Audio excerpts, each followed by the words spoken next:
soo dhawaada daawadayaal galab wanaagsan qodobada xiisaha leh aad galabnimadan aad halkan ku daawan doontaan haddii baraali laga helana waxaa ka mid noqonaya dagaal xoogan ayaa saakay ka qarxay deegaanka Ilcarmo ee gobolka Salel haddaba khasaare intee leeg ayaa la gaarsiiyey yeesa tahay cidda halkaas isku qabatay muuqaalkan ayaan saaxiibayaal idinkula wadaagi doonaa sidoo kale qodobada kale ee xiisaha leh aad galabnimadan aad ku daawan doontaan haddii baraali laga helana waxaa ka mid noqonaya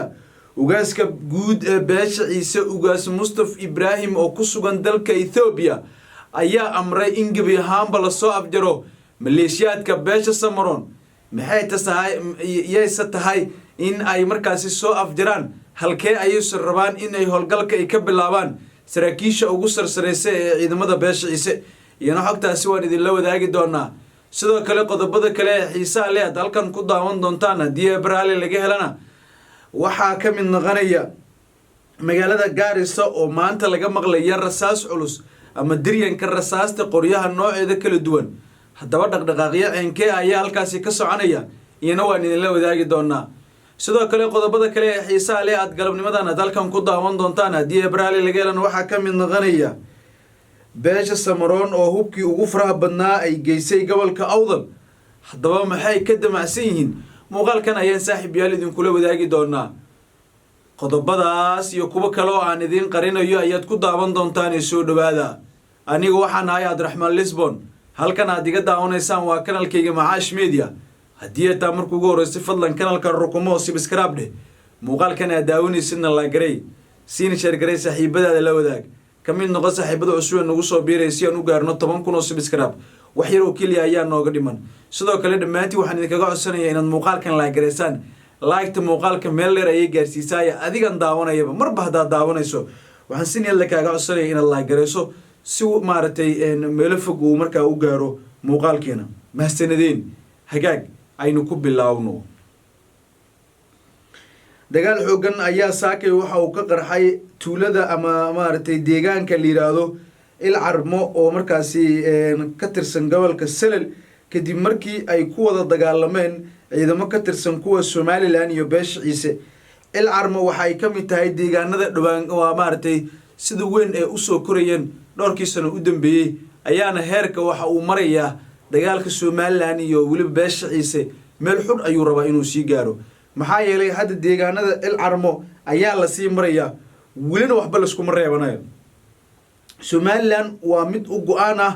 in Samaroonku Ciise ay ka adkaadaan Ciisuun waxay rabaan Samaroon iyo Somaliland wada jirkooda inay ka adkaadaan ay rabaan halka Samaroon meel ay u socdaan iyo meel ay ka yimin aan la garanaynin maxaa yeelay dagaalkan waa uu socdaa hamigoodii hadafkooda ilaa hadda macad inkastoo hore gobolka maamulka Awdal State laga diiday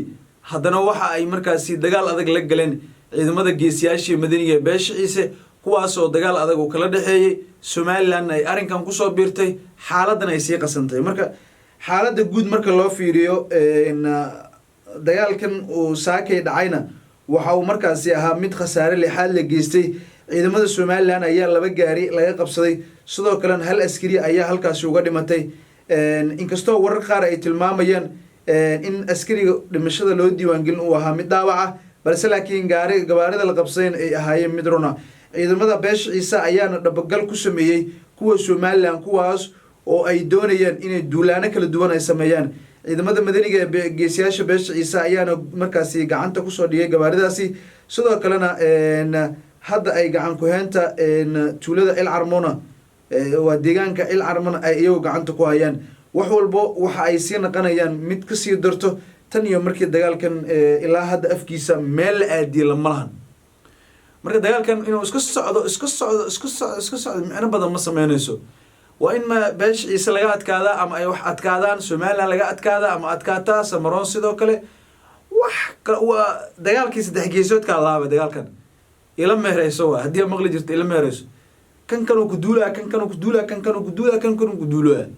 marka nimanka beesha Ciise kaliya labada dhinac dagaal ugu jiro marka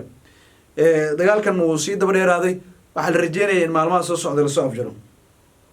ugaaska guud ee beesha Ciise hadii aan fiiriyano isagoo ku sugan dalka Ethiopia amar uu bixiyay waxaana uu sheegay nimankan samaroon kale leeyahay iyo gadabursuhu in la soo afjaro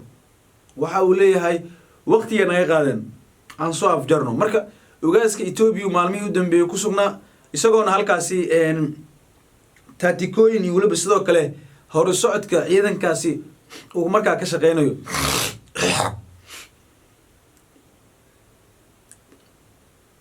ogaaska hadda waxaa la filayaa in maalmaha soo socda laftigiisa uu soo gaaro goobaha ay ciidamada beesha ciise ku sugan yihiin waxaana la rajeynayaa in isbedelo waaweyn uu ogaaska soo kordhiyo amarkan maanta uu bixiyey waxa uu ka dhigan yahay in beesha samaroon ay cabsi badan ay muujiyaan ogaaska waxa uu sheegay in gebi ahaanba lasoo afjaro beesha samaroon oo dhowrkii maalmood u dambeeyey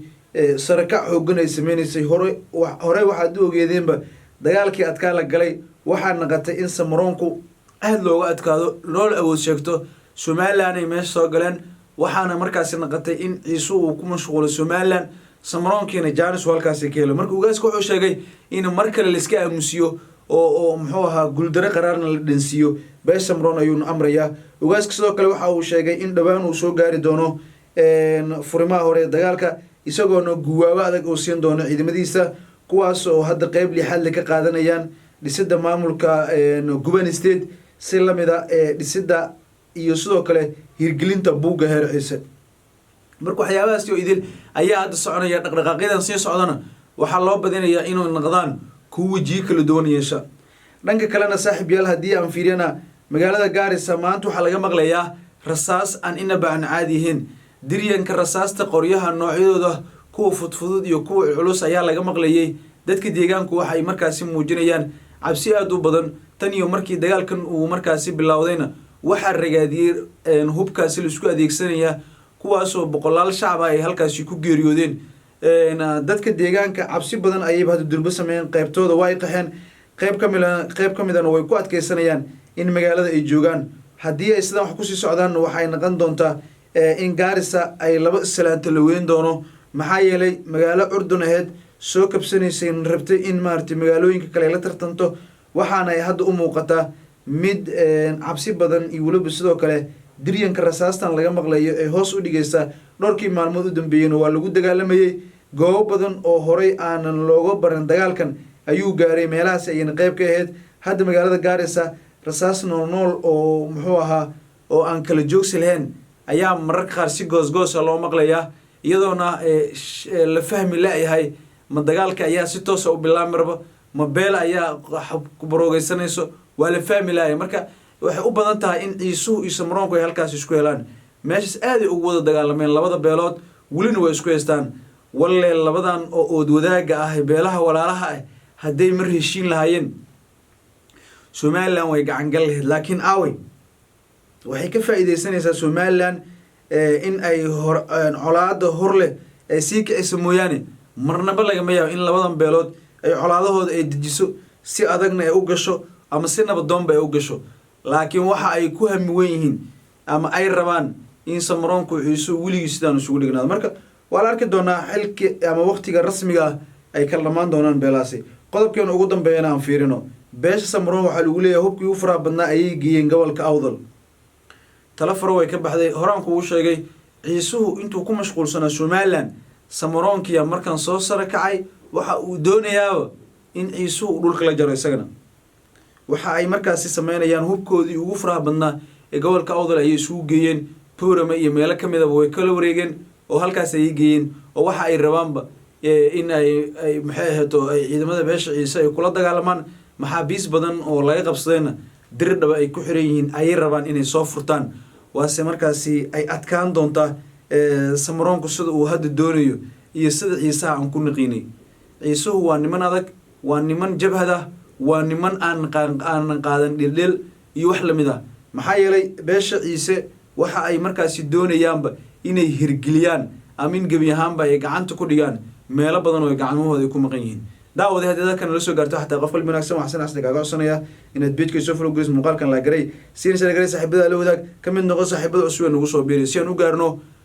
10,000 oo subscribe wax yar oo kaliya ayaa nooga dhiman waa ku mahadsantiin daawashada muuqaalkan la garay waanu ku mahadsantiin maastirdiin